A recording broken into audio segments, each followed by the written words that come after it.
नमस्कार। आप देख रहे हैं कैपिटल हेडलाइंस और मैं हूं वात्सल्य राय। मैच आपने देख ही लिया है और आपको पता चल गया है कि कितनी विराट जीत भारत को मिली है।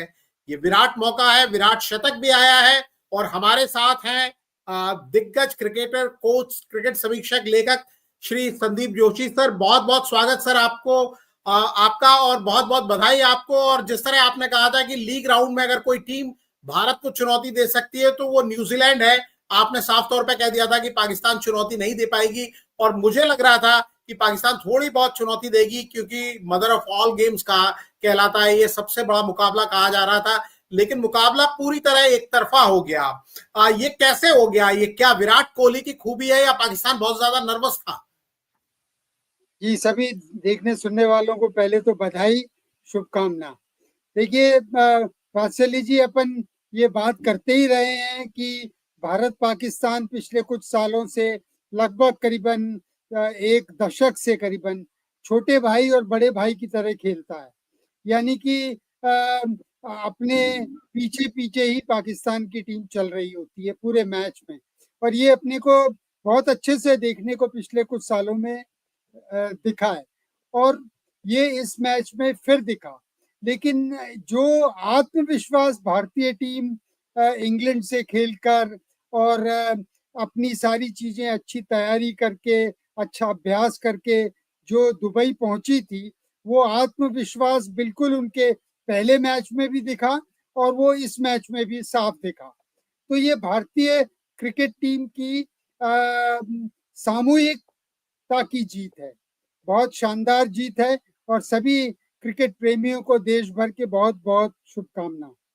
जी जी सर, आपने बिल्कुल सही कहा कि ये एक टीम विक्ट्री है क्योंकि पहले बॉलर्स ने सेटअप किया, क्योंकि टॉस पाकिस्तान ने जीता था। लोग दो तीन बातें कह रहे हैं जिसके बारे में मैं आपसे समझना चाहूंगा। लोग ये कह रहे हैं कि चैंपियंस ट्रॉफी का मेजबान पाकिस्तान है, लेकिन इंडिया का वो पावर है आज की वर्ल्ड क्रिकेट में कि इंडिया ने पहले ही चूज कर लिया कि हम दुबई में खेलेंगे और मेजबान कंट्री को ट्रेवल करके दुबई आना पड़ रहा है। इंडिया की टीम, जैसा पिछले मैच में भी हम बात कर रहे थे कि सेटल हो गई थी, बांग्लादेश के खिलाफ एक प्रैक्टिस मिल गई थी। पाकिस्तान के लिए एक तरीके से नया ग्राउंड था। हालांकि दुबई में पाकिस्तान ने क्रिकेट काफी खेला है। क्या आपको लगता है कि इसका भी कोई असर पड़ा है? कोई प्रेशर इस तरह का रहा है? और पाकिस्तान पहला मैच क्योंकि हार के आया था, फिर दुबई में उनको सेट होने में उतना टाइम नहीं मिला और वो बिल्कुल ही शुरू से ही दबाव में आ गए। देखिए, ये तो जब से भी क्रिकेट खेली जाती है तो देखा ही जाता है कि जो आर्थिक तौर पर क्रिकेट के सबसे बड़े देश हैं, उन देशों की सुनने तो आईसीसी को पड़ती ही है। और इसमें कोई दो राय नहीं कि भारतीय टीम, भारतीय भारत का देश इस समय विश्व की क्रिकेट चला रहा है। तो ये ठीक है। और जब अपन भी देख चुके हैं पहले कि अपार्थाइड इंग्लैंड ने लागू किया था दक्षिण अफ्रीका को पर, और कई साल तक दक्षिण अफ्रीका को खेलने नहीं दिया था। और ऑस्ट्रेलिया भी ऐसे कुछ कुछ समय में अपने अपनी मैं इसको ये नहीं मानता कि ये सही बात है या गलत है, वो एक अलग मुद्दा है। लेकिन जो बातों को देखते हुए और खासकर पाकिस्तान भारत के बीच में जो इस बीच हालात रहे हैं, उनको देखते हुए दोनों देशों का एक दूसरे के देश में खेलने से ज्यादा अच्छा है कि वो ऐसे न्यूट्रल तटस्थ जगहों पर खेले, जहां की खेल देखने वाले तो प्रेमी टीवी पे देख ही रहे हैं। सिर्फ जो जो एक तरह की असुरक्षा का भाव आता है वो दोनों में नहीं है। मतलब ये दुबई में मैच हो रहा है तो पाकिस्तान पर भी कोई दबाव नहीं है कि वो इंडिया के क्राउड के सामने खेल रहे हैं या इंडिया के होटलों में रह रहे हैं, और वैसे ही भारत के लिए भी। तो इसलिए दुबई में होना, और टूर्नामेंट अगर होना है तो दुबई में भारतीय टीम खेले, ये बहुत अच्छा और सही निर्णय है। ये तो एक बात हुई। दूसरी बात ये कि बेशक पाकिस्तान टीम को दिक्कत आई होगी और आने वाली टीमों को भी दिक्कत आने वाली है। यानी कि जो भारतीय टीम दुबई में खेल रही है वो वहां की पिच के मतलब जो जैसी उनको पिच है उसमें उसकी उनको आदत पड़ जाएगी खेलते रहने की। तो इसलिए ये भी एक भारत के लिए बहुत अच्छा संकेत है। अब जो भी राजनीतिक हालात हो वो एक अलग विषय है बात करने का। लेकिन अभी अगर ये तय हुआ है, सब सारे खेलने वाले देशों ने तय किया है कि ठीक है, हमको कोई दिक्कत नहीं है, भारत दुबई में खेले और हम सब पाकिस्तान में खेल लेंगे। लेकिन ये आगे फर्क पड़ेगा इसका, ये कि जो 300 साढ़े 300 रन करके टीमें दुबई में भारत के खिलाफ खेलने आएंगी, उन पर जो इस माहौल का, इन कंडीशंस का फर्क पड़ेगा, वो तो पड़ेगा ही पड़ेगा। और इसलिए बाकी सब टीमों के लिए एक ये बड़ा चैलेंज रहने वाला है। जी जी सर, बिल्कुल आपने सही कहा कि 350 रन, बिल्कुल आपका इशारा इंग्लैंड और ऑस्ट्रेलिया के मैच की तरफ है, मुझे ऐसा लग रहा है। और क्या गजब का मैच था, और ऑस्ट्रेलिया ने कैसे जीता वो इंग्लिश की जो इनिंग थी, और लास्ट में मैक्सवेल भी कमाल का खेले, बेहतरीन वो मैच हुआ। तो मैं वही समझना चाह रहा था कि आज के मैच के लिए भी उम्मीद की जा रही थी कि एक सेटअप कर दिया था। न्यूजीलैंड ने पाकिस्तान को हराया, न्यूजीलैंड की टीम बहुत अच्छा खेली, तो ऐसा लग रहा था कि पाकिस्तान घायल शेर है, आएगा इंडिया के खिलाफ कुछ दम दिखाएगा, क्योंकि 2017 का वो फाइनल जीता था पाकिस्तान ने, और इसको बदले का मैच कहा जा रहा था। इसके बाद कल का मैच हमने देखा, जहां इंग्लैंड और ऑस्ट्रेलिया के बीच में बड़ी गजब की टक्कर हुई, दोनों टीमों ने दम दिखाया, लेकिन पाकिस्तान बिल्कुल पस्त हो गई। एक आध प्लेयर्स ने कुछ पैचेस में कुछ प्रदर्शन किया, लेकिन ये मैच उस हाइप के मुताबिक नहीं था। कम से कम मुझे नहीं लगा, जो स्टैंडर्ड था बहुत नीचे लिया। इससे ज्यादा बांग्लादेश ने थोड़ा टफ चैलेंज इंडिया को दिया था। आप क्या कहेंगे इसे? देखिए, ये तो अपन बात करते ही रहे हैं कि जो क्रिकेट होती है वो तो 22 यार्ड की पिच ही खिलाती है। यानी आप कराची में खेल रहे हो या दुबई में खेल रहे हो, तो जो 22 यार्ड की पिच आपको मिलेगी खेलने के लिए, उसी पे आपको खेलना है। और जो भी महान खिलाड़ी हैं या महान गेंदबाज हैं, वो उन पिचों के 22 यार्ड की जो पिच उनको दी गई है, उस पर वो अपना रंग जमाने के लिए वो बाकी आम खिलाड़ियों से ज्यादा अच्छा प्रदर्शन करने के लिए तैयार रहते हैं। तो क्रिकेट तो वही होती है जो 22 यार्ड की पिच खिलाती है। तो जो कराची में ये खेलते रहे, पाकिस्तान बहुत अच्छा मतलब पाकिस्तान के भी अभ्यास अच्छा चल रहा था। दक्षिण अफ्रीका ट्रायंगुलर सीरीज हुई और वो सब उनको भी खेलने का अभ्यास करने का मौका मिला था। लेकिन आप सारी चीजें देखते हुए बोले कि पाकिस्तान की टीम में ना वो अनुभव है, ना वो उनको अनुभव इसलिए नहीं है कि वो उनके देश में कोई खेलने आने में ही कतराता है, उन्होंने अपने देश की हालात ऐसे बना दिए हैं, तो वो एक अलग मुद्दा है। लेकिन ये कि पाकिस्तान की तैयारी अच्छी होने के बावजूद उनके पास वो बेंच स्ट्रेंथ जिसको कहते हैं अपन, के खिलाड़ियों की कलात्मकता और उनको अनुभव की कमी होने के कारण, कला तकनीक सब कमी होने के कारण, वो पहले तो अपने ही देश में हारे और फिर अब दुबई आकर भी हारे हैं। तो ये तो छोटे भाई बड़े भाई का बिल्कुल वो था।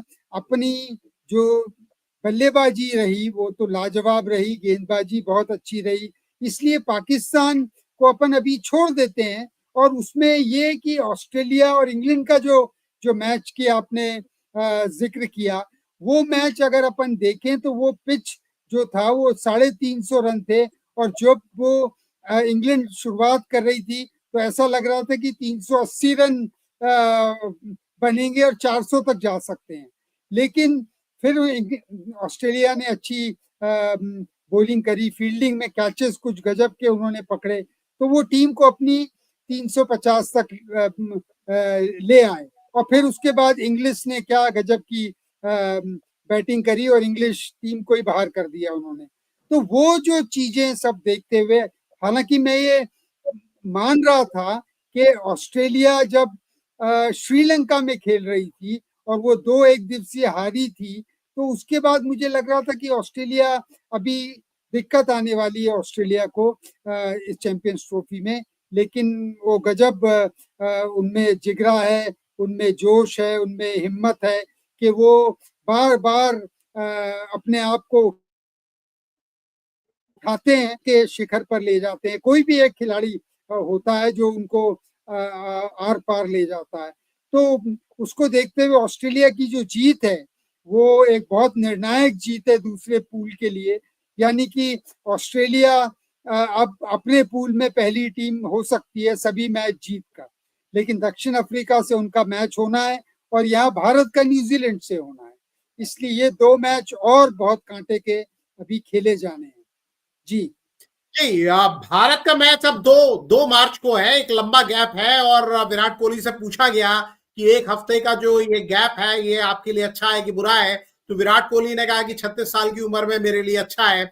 लेकिन आज जैसा वो खेल रहे थे वो 36 नहीं 26 साल के लग रहे थे। हालांकि 51वां शतक उन्होंने बनाया।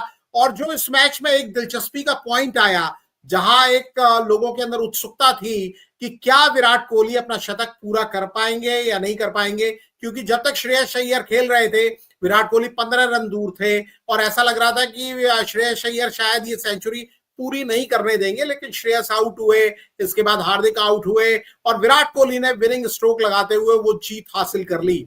मैं टूर्नामेंट के पहले आपको ले जाऊंगा, क्योंकि ऑस्ट्रेलिया में बहुत अच्छा परफॉर्मेंस नहीं था विराट कोहली का। इंग्लैंड के खिलाफ भी ये झलक नहीं थी, लेकिन शायद वो पाकिस्तान का वेट करते हैं। पाकिस्तान के खिलाफ ऐसा गजब का उनका रिकॉर्ड है, चौथी सेंचुरी पाकिस्तान के खिलाफ, और लगभग 60 के एवरेज से रन बनाते हैं। किसी भी फॉर्मेट में वो पाकिस्तान के खिलाफ बेजोड़ साबित होते हैं।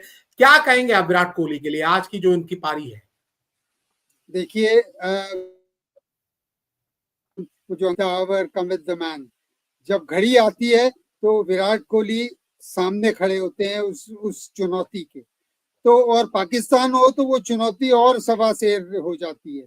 तो वो विराट कोहली, अपन ये बात भी कर रहे थे परसों, अपन ने नरसों जब भी अपन ने बात करी थी कि इनका अनुभव इतना है और इतने साल हो गए इनको खेलते हुए कि इनको कब अपने को जी जोड़ ताकत लगानी है, हाड़ मास का मन लगाना है, तो वो विराट कोहली बिल्कुल, और पाकिस्तान सामने हो तो वो बिल्कुल चौड़े होके खड़े हो जाते हैं और वो घड़ी छोड़ते नहीं है पाकिस्तान की। और 80 की उनकी एवरेज है अगेंस्ट पाकिस्तान, एक दिवसीय है या जो भी मैचेस में। तो वो बहुत गजब है, वाकई वो किंग कोहली के नाम से जो मशहूर हैं वही हैं।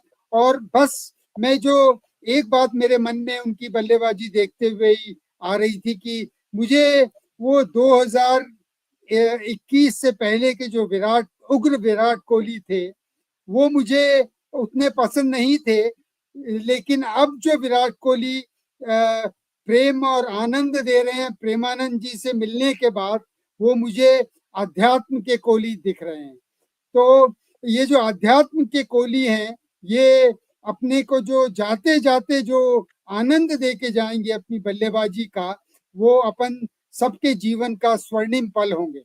जी जी बिल्कुल, आपने प्रेमानंद जी को याद किया और प्रेमानंद जी ने भी इनसे यही कहा था कि जिस तरह से आप खेल रहे हैं वही आपका भजन है, भक्ति है। और कामयाबी उनको उतनी नहीं मिल रही थी, उसके बाद वो पहुंचे थे अभी हाल फिलहाल पिछले महीने की बात है, जब वो वृंदावन गए और प्रेमानंद जी से मिले, तब प्रेमानंद जी ने उनको ये एक तरीके से इशारा किया था कि आने वाले टाइम में आपका अच्छा दिन आने वाला है। तो शायद इसी मैच के लिए वो इंतजार था और वो मैच देखिए वात्सल्य जी, अपन अपन इतनी धर्म की बात करते हैं, मैं धर्म को भी क्रिकेट के एंगल से ही देखने की कोशिश करता हूं।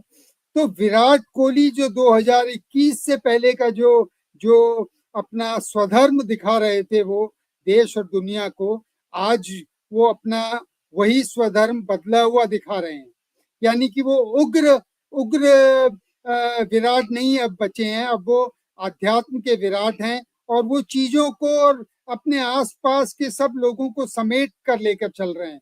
उन्होंने अपने इंटरव्यू में भी भगवान का नाम लिया और कि भगवान ने मेरे लिए, मैं ये नहीं कह रहा कि आप क्या मानते हो, लेकिन आप जिस पे श्रद्धा रखते हो तो वो आपको उस श्रद्धा के लिए प्रेम उत्पन्न करने के लिए उकसाता है। और वही विराट कोहली अपन सब देखना चाहते हैं, जो बल्लेबाजी से ज्यादा प्रेम करे बजाय मुक्केबाजी के और हवा में गाली गलौज करने के और मुक्के मारने से ज्यादा चौके और छक्कों से हमें अभिभूत करें। जी जी सर, मैं बस इसी बात पर एक चीज और पूछना चाहूंगा कि जब वो एग्रेशन नजर आता था, वो उनका मुक्का चलाना, वो दर्शकों से लेकर देखिए, खिलाड़ियों तक रन को रन तब भी हो रहे थे, रन जी तब भी हो रहे थे, महान बल्लेबाज वो तब भी थे, लेकिन जी वो सौम्यता जो एक एक स्टेट्समैन होने के लिए, एक पुरुषोत्तम होने के लिए जो एक स्टेट्समैनशिप चाहिए, वो उनमें अब आ रही है। हाँ जी जी, मैं यही जानना चाह रहा था कि वो कंधा मार देना, वो सब करना, क्योंकि बहुत सारे लोग उनको मॉडल करते हैं, यंग प्लेयर खास तौर पे देखते हैं। और अब तो वनडे के तो नंबर 1 बल्लेबाज, ऑल टाइम ग्रेटेस्ट हो चुके हैं वो, इसमें तो कोई शक नहीं है। 14,000 रन भी उन्होंने 287 इनिंग में पूरे कर लिए। सचिन तेंदुलकर साहब से काफी कम इनिंग, क्योंकि उन्होंने 350 इनिंग्स खेली थी। हालांकि कंपैरिजन नहीं हो सकता दो दौर के प्लेयर्स का। मैं बस ये समझना चाहूंगा आपसे, जो उनका एग्रेशन था, जो उनका तरीका था, कई लोग कहते हैं वो दिल्ली ब्रांड ऑफ क्रिकेट से, क्योंकि उनकी ट्रेनिंग हुई थी वहां से वो आता है। आपसे बेहतर कौन दिल्ली ब्रांड ऑफ क्रिकेट को बता पाएगा? तो आप एक बार जरा क्लियर कर दीजिए कि क्या है ये, उनका अपना था या ये दिल्ली का स्टाइल था? नहीं नहीं, ये उनका उनका अपना था। ये कोई स्टाइल नहीं होती, और इस अपनत्व के बावजूद वो इतनी तेजी से और इतने ज्यादा रन कर रहे थे। तो ये उनकी वो सिर्फ ये था कि जब तक, देखिए, जीवन में अच्छा और बुरा समय, दुनिया में कोई ऐसा नहीं है जिसका अच्छा आता ही है। तो जब आप बुरे समय से गुजरते हो, तब आप क्या सीख लेते हो, वो ज्यादा जरूरी है। और जो आज के विराट कोहली हैं, वो बुरे समय को कैसे अच्छे समय, अच्छे मनोभाव, अच्छे आत्मविश्वास से अपन झेल सकते हैं, उसके लिए ज्यादा परिपक्व ये आज के विराट कोहली हैं। यानी कि वो जो मुक्के मारना और जो धक्के मारना और जो गाली गलौज करना, वो विराट कोहली एक तरह के दुनिया के सामने कुछ हूं, कुछ दिखाना चाहता हूं। आज वही विराट कोहली कह रहे हैं कि मेरे से जो हो रहा है, जो मैं कर रहा हूं, वो सब किसी सर्वशक्ति की मेरे पर देन है। लेकिन उस सर्वशक्ति पर जितना विराट कोहली का मन है, वो सिर्फ विराट कोहली का ही है। तो उतने महान कोई भी युवा अगर देख रहे हैं, तो उग्रता से अच्छे काम लगातार नहीं किए जा सकते। अच्छे कामों के लिए ही चाहिए। जी जी बिल्कुल सर, बिल्कुल आपने बिल्कुल सही कहा, और पिछली बार का आपका प्रेडिक्शन बड़ा अच्छा रहा। अब मैं बस एक आखिरी सवाल आपसे जानना चाहूंगा, आगे आप टूर्नामेंट कहाँ जाता देख रहे हैं? क्योंकि भारत ऑलमोस्ट सेमीफाइनल पहुंच गया। अगर अब कोई बड़ा उलटफेर ना हो जाए, तो अब क्या फोकस क्या होना चाहिए? सेमीफाइनल होना चाहिए या न्यूजीलैंड होना चाहिए? रोक सको तो रोक लो। अब तो सेमीफाइनल भी क्या और फाइनल भी क्या। तो खैर, जो जिस दिन जो मैच होगा, वो तो अपन देखेंगे ही देखेंगे। लेकिन मुझे जो जो लग रहा है, वो अपना इंग्लैंड या दक्षिण अफ्रीका की जो टीम है, उससे अपन टॉप करेंगे अपने पूल में, अगर न्यूजीलैंड को हराते हैं तो। और क्योंकि न्यूजीलैंड यहाँ आ रही है दुबई में, चांसेस ज्यादा हैं कि अपन न्यूजीलैंड को हरा सके। यानी कि वो सब चीजों को, न्यूजीलैंड की फॉर्म देखते हुए, उनका बहुत अच्छा संतुलन टीम का देखते हुए, कॉम्बिनेशन देखते हुए, अपन ये कह सकते हैं कि 55-45 का है कि अपन अपने पास अपन 55% जीत सकते हैं और न्यूजीलैंड 45%। लेकिन ये भी बहुत होता है अंतर। और अपन जिस अभ्यास में अपन चल रहे हैं दुबई में, यहाँ की पिच पे खेलने के, तो वो अपने लिए फायदेमंद ही रहने वाला है। तो ये सब चीजें देखते हुए, अगर ये कुछ उल्टा ना होता है, तो अपन नंबर 1 होंगे और न्यूजीलैंड नंबर 2 होगी। तो न्यूजीलैंड का भिड़ना होगा ऑस्ट्रेलिया, अपना भिड़ना होगा या दक्षिण अफ्रीका या इंग्लैंड से। लेकिन इंग्लैंड और दक्षिण अफ्रीका के मैच में मैं देखता हूं कि इंग्लैंड क्योंकि ऑस्ट्रेलिया से हारी है इसलिए वो उतने ज्यादा जोश से वापस आएगी। और इसलिए और दक्षिण अफ्रीका जो है वो बड़े जब मैच आते हैं तो वो गला घोटू टीम है वो, तो वो क्या करे या इस बार कुछ अलग करे तो वो अपन देखेंगे जब होगा। लेकिन मुझे यही लग रहा है कि भारत का मैच इंग्लैंड से होगा और ऑस्ट्रेलिया खेलेगी न्यूजीलैंड से, और फिर अपने को जो फायदा मिलेगा वो इसी 22 यार्ड की पिच का मिलेगा जो दुबई में है, और ये सब लोग पाकिस्तान की पाटा पिचों पे खेल कर आएंगे। तो अब जो 22 यार्ड की पिच देगी खेल तो वही होगा। जी जी सर, आपने बिल्कुल सही कह दिया है कि रोक सको तो रोक लो, और भारतीय टीम का पहले 2 मैचों में खेल वैसा ही रहा है। सर, आप हमारे साथ जुड़े, इतनी अच्छी आपने बातें की, बहुत शुक्रिया आपका। बहुत आभार, नमस्कार। बहुत बहुत धन्यवाद।